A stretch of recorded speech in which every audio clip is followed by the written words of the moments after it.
इस समय भारत में कुल 30 मुख्यमंत्री हैं, उसमें से 15 बीजेपी के मुख्यमंत्री हैं और 15 गैर बीजेपी के। मोदी जी केवल 2 कानून बना देना, मैं गारंटी के साथ कहता हूं पूरे भारत में बीजेपी की सरकार होगी, पूरे भारत में बीजेपी के मुख्यमंत्री होंगे। एक कानून बना दे प्रॉपर्टी को आधार से लिंक करने का, और दूसरा कानून बना दे जस्टिस विद इन ईयर, एक साल के अंदर मुकदमों का फैसला करने का। केवल इतना काम कर दें, प्रॉपर्टी को आधार से लिंक कर दे और जस्टिस विद इन ईयर लागू कर दे, मतलब डिस्ट्रिक्ट कोर्ट में भी मुकदमों का फैसला 1 साल में होगा, हाई कोर्ट में भी मुकदमों का फैसला 1 साल में होगा, सुप्रीम कोर्ट में मुकदमों का एक फैसला होगा। इतना करते ही मैं गारंटी के साथ कहता हूं भारत में सफेद पोष पाखंडी देश छोड़ के भाग जाएंगे, या तो वो तिहाड़ में होंगे नहीं तो विदेश में होंगे, वो बाहर नहीं होंगे। जैसे ही प्रॉपर्टी को आधार से लिंक करेंगे ना, वैसे ही नेताओं का जो अरबों रुपए का बेनामी प्रॉपर्टी है वो सब पकड़ में आ जाएगी। आज की डेट में जो नेता होते हैं ना, वो जो मंत्री बनते हैं या मुख्यमंत्री बनते हैं या सांसद विधायक बनते हैं, वो जो हजारों करोड़ की प्रॉपर्टी बनाते हैं, फार्म हाउस बनाते हैं, बड़े बड़े बंगलो बनाते हैं, फ्लैट खरीदते हैं, अलग अलग शहरों में जमीन खरीदते हैं, अलग अलग शहरों में मकान खरीदते हैं, वो साले के नाम खरीदते हैं, साली के नाम खरीदते हैं, भाई के नाम खरीदते हैं, चाचा के नाम खरीदते हैं, चाची के नाम खरीदते हैं, मौसा के नाम खरीदते हैं, मौसी के नाम पे खरीदते हैं, अपने ड्राइवर के नाम पे खरीदते हैं, अपने कुक के नाम पे खरीदते हैं, अपने नाम पे नहीं खरीदते, अलग अलग नाम पे खरीदते हैं। जैसे ही प्रॉपर्टी आधार से लिंक होगी, वैसे ही सरकार को पता चल जाएगा कि किसके पास कितनी बेनामी प्रॉपर्टी है, और बेनामी प्रॉपर्टी 100% जब्त करने, भ्रष्टाचारियों को आजीवन कारावास फांसी देने और भ्रष्टाचारियों को नागरिकता खत्म करने के लिए कानून बना दिया जाए, तो क्या होगा? ये जितने लोग बेनामी संपत्ति इकट्ठा करके बैठे हुए हैं, काला धन इकट्ठा करके बैठे हुए, ये सारे के सारे भारत छोड़ के भाग जाएंगे। क्यों? क्योंकि अगर भारत में रहेंगे तो आजीवन कारावास फांसी होगा, नागरिकता खत्म हो जाएगी, तिहाड़ में सड़ना पड़ेगा। इससे बचने के लिए क्या करेंगे? कुछ कनाडा भाग जाएंगे, कुछ ऑस्ट्रेलिया भाग जाएंगे, कुछ लंदन भाग जाएंगे। विदेशों में इन्होंने बहुत प्रॉपर्टी बना रखी है। अब इस कानून से बीजेपी का राज कैसे आएगा? बड़ी स्वाभाविक सी बात है। जिस दिन महबूबा मुफ्ती कश्मीर छोड़ के भाग जाएंगी, उनकी पार्टी खत्म हो जाएगी। अब्दुल्ला परिवार जिस दिन ये कानून बना भारत छोड़ के भाग जाएगा, उनकी पार्टी खत्म हो जाएगी। और जब महबूबा की पार्टी खत्म हुई, अब्दुल्ला की पार्टी खत्म हुई, तो कश्मीर में किसका शासन आएगा? बीजेपी के शासन आएगा। इसी तरीके से आंध्र प्रदेश और तेलंगाना में, जहां जगन मोहन रेड्डी मुख्यमंत्री हैं और रेवंत रेड्डी मुख्यमंत्री हैं, जैसे ही प्रॉपर्टी आधार से लिंक होगी, भ्रष्टाचारियों की 100% प्रॉपर्टी जब्त करने, आजीवन कारावास फांसी देने का कानून बनेगा, इनकी नागरिकता खत्म होने का कानून बनेगा। वैसे ही आंध्र प्रदेश तेलंगाना से बड़े बड़े जो सफेद पोस्ट बड़ी अच्छी अच्छी बातें करते हैं और जाति का जहर घोलते हैं, भाषा का जहर घोलते हैं, क्षेत्र का जहर घोलते हैं, ये सारे ऑस्ट्रेलिया, कनाडा या लंदन भाग जाएंगे। और स्वाभाविक सी बात है, जैसे ही जगन मोहन रेड्डी गए, उनकी पार्टी खत्म। जैसे ही ये कानून बनेगा, पूरा का पूरा करुणानिधि का परिवार बाहर भाग जाएगा। मैं गारंटी के साथ कहता हूं, बहुत प्रॉपर्टी बना रखी है, प्रॉपर्टी आधार से लिंक हुई नहीं, सब एक्सपोज हो जाएंगे। और जब डीएमके का आला कमान बाहर गया तो पार्टी खत्म तो डीएमके वहां तमिलनाडु में किसकी सरकार आएगी? स्वाभाविक सी बात है, बीजेपी की सरकार आएगी। केरल में वामपंथियों की सरकार चल रही है, जस्टिस विद इन ईयर लागू हुआ, प्रॉपर्टी 100% जब्त करने, नागरिकता खत्म करने, आजीवन कारावास देने के लिए कानून बना। जो वहां बैठे हैं ना, पीएफआई के सहयोग से, एसडीपीआई के सहयोग से और बाकी वहां सहयोग से सरकारें चल रही हैं, गायब। और सबसे इंपॉर्टेंट, ये राहुल गांधी जो जाति के जहर घोल रहे हैं, भाषा का जहर घोल रहे हैं, कभी कह रहे हैं मैं जातिगत जनगणना कराऊंगा, कभी ये कराऊंगा, कभी वो कराऊंगा, वो बाहर घूम क्यों रहे हैं? कानून घटिया, न्यायिक व्यवस्था सड़ी हुई है। नहीं तो नेशनल हेराल्ड के केस में जेल में होते, और इतने सारे केस चल रहे हैं, आयसरी संपत्ति वाला केस चल रहा है, बेनामी संपत्ति वाला केस चल रहा है, नेशनल हेराल्ड का केस चल रहा है, पासपोर्ट वाला केस चल रहा है। इसके बावजूद वो बाहर घूम रहे हैं, जाति का जहर घोल रहे हैं, सनातन संस्कृति को बांट रहे हैं, सनातन धर्म को अलग अलग क्षेत्र के आधार पे, जाति के आधार पे, भाषा के आधार पे, अगड़े पिछड़े के आधार पे, दलित बनाम सवर्ण के आधार पे बांट रहे। जस्टिस विद इन ईयर लागू करते ही पूरा गांधी परिवार बाहर जाएगा, और गांधी परिवार के जाते ही कांग्रेस खत्म, फिर बचेगी नहीं।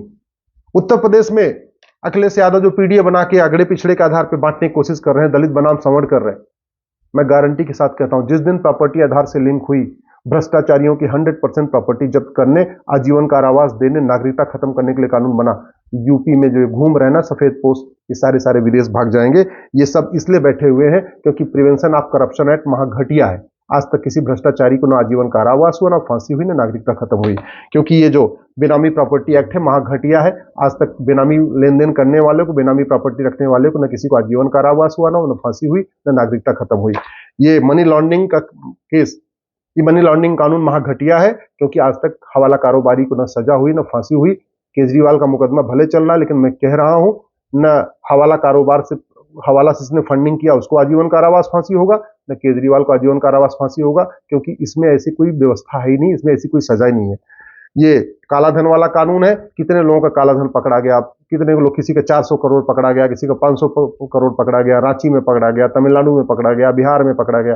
किसी को आजीवन कारावास फांसी हुआ क्या? नहीं है। तो कानून का खौफ नहीं है, कानून का खौफ नहीं है, इसलिए सफेदपोश भारत में घूम रहे बाहर। जैसे ही प्रॉपर्टी आधार से लिंक होगी, मैं गारंटी के साथ कहता हूं, लालू का परिवार भारत छोड़ के भाग जाएगा। लालू का परिवार बिहार में इसलिए बैठा हुआ है क्योंकि वो, उनको आजीवन कारावास फांसी का कोई खौफ नहीं है। उनको पता है उनका मुकदमा सालों साल चलता रहेगा। और कानून कितना घटिया है कि लालू बाहर आके बाकायदा प्रचार कर रहे हैं। आप सोच सकते हैं, जस्टिस विद इन ईयर होता, 1000 करोड़ के चारा घोटाले में आजीवन कारावास फांसी होता। दुनिया के कई देशों में, चीन में तो फांसी हो जाती है, सिंगापुर में फांसी होती है, जापान में भ्रष्टाचारियों को फांसी होती है। हमारे देश में जापानियों, यहाँ पे भ्रष्टाचारियों को जमानत मिल जाती है और बाहर आके चुनाव प्रचार करते हैं। कोई पार्टी अध्यक्ष बना हुआ है, कोई पार्टी महासचिव बना हुआ है, कोई चुनाव लड़ रहा है, कोई चुनाव लड़ा रहा है। इसलिए मैं कहता हूं कानूनों को बदलना जरूरी है।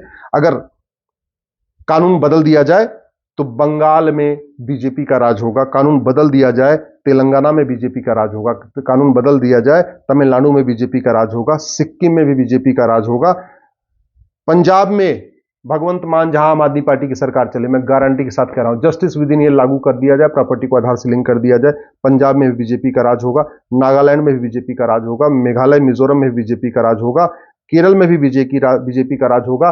जस्टिस विद इन ईयर लागू कर दिया जाए, प्रॉपर्टी को आधार से लिंक कर दिया जाए, मैं गारंटी के साथ कहता हूं, कर्नाटक जो सिद्धारमैया डीके शिवकुमार चला रहे हैं ना, कर्नाटक में भी बीजेपी का राज होगा। झारखंड में एक सोरेन तो गए, लेकिन दूसरे सोरेन आ गए, झारखंड में बीजेपी का राज होगा। हिमाचल में जो सुक्खू इस समय बने हुए हैं, हिमाचल में बीजेपी का राज होगा। दिल्ली में भी केजरीवाल गायब हो जाएंगे और दिल्ली में भी बीजेपी का राज होगा। आंध्र प्रदेश में भी होगा, तेलंगाना में भी होगा। तो चुनाव लड़ने तो ठीक है, चुनाव लड़ जितना ही है, लेकिन धर्म युद्ध में यह नहीं देखना चाहिए कि केवल विपक्ष के मारे जाएंगे, हमारे भी मारे जाएंगे। भगवान राम ने अगर ये सोचा होता कि नहीं हमारे सैनिक भी मारे जाते, तो रावण से कभी युद्ध ही नहीं करते। राम रावण का युद्ध हुआ, रावण के सैनिक भी मारे गए, राम के सैनिक भी मारे गए। कौरव पांडव का युद्ध हुआ, कौरवों के सैनिक मारे गए, पांडव के भी सैनिक मारे गए।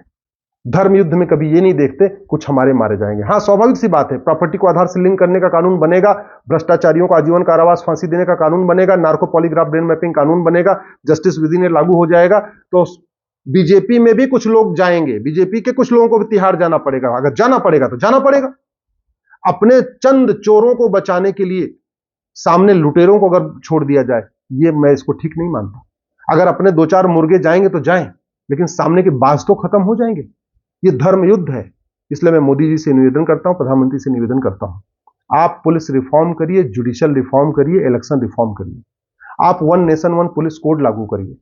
ये पूरे देश की पुलिस एक जैसे तरीके से व्यवहार करे, एक तरीके से बुलडोजर चलाए, एक तरीके से जांच करे, एक तरीके से चार्जशीट फाइल करे, हर जगह 1 घंटे में FIR हो। इसलिए आप एक पुलिस चार्टर लागू करिए, पुलिस रिफॉर्म करिए, 1 नेशन 1 पुलिस कोड बनाइए। आप जुडिशियल चार्टर लागू करिए कि पूरे देश के जज, चाहे वो हाई कोर्ट के जज हो, चाहे सुप्रीम कोर्ट के जज हो, चाहे वो डिस्ट्रिक्ट कोर्ट के जज हो, हर हालत में एक हफ्ते पे तारीख दें और मुकदमे का फैसला साल भर के करें। ये 3-3 महीने पे लंबी लंबी तारीख क्यों देते हैं? 4-4 महीने की लंबी लंबी तारीख क्यों? अरे हर हफ्ते में तारीख दें और 8 तारीख, 9 तारीख, 10 तारीख या 15 तारीख में मुकदमे का फैसला करें, साल भर के अंदर मुकदमा करें। और कानून, मैं फिर से रिपीट कर रहा हूं, माननीय प्रधानमंत्री जी, आप केवल इतना कर दीजिए, जस्टिस विद इन ईयर लागू कर दीजिए, प्रॉपर्टी को आधार से लिंक कर दीजिए, काला धन, बेनामी संपत्ति, आय से अधिक संपत्ति 100% जब्त करने और भ्रष्टाचारियों को चीन की तरीके फांसी देने का कानून बनाइए। सिंगापुर में जैसे फांसी होती है वैसे कानून बनाइए। मैं गारंटी के साथ कहता हूं, धर्म की जय होगी, अधर्म का नाश होगा, प्राणियों में सद्भावना होगी, भारत विश्व गुरु बनेगा, भारत में राम राज्य आएगा और जाति, भाषा, क्षेत्र के आधार पर जो पार्टियां बनी हुई हैं, जो जहर घोल रही हैं, ये सारे के सारे भारत छोड़ के भाग जाएंगे और पूरे देश में बीजेपी का शासन होगा, हर राज्य में बीजेपी का मुख्यमंत्री होगा। स्वाभाविक सी बात है, चुनाव लड़के हम यही करना चाहते हैं, अल्टीमेटली पूरे देश में हम शासन कायम करना चाहते हैं, उसका सबसे अच्छा तरीका है कि कानूनों को बदला जाए, जिससे अगले 5 साल के अंदर पूरे देश में बीजेपी के शासन हो।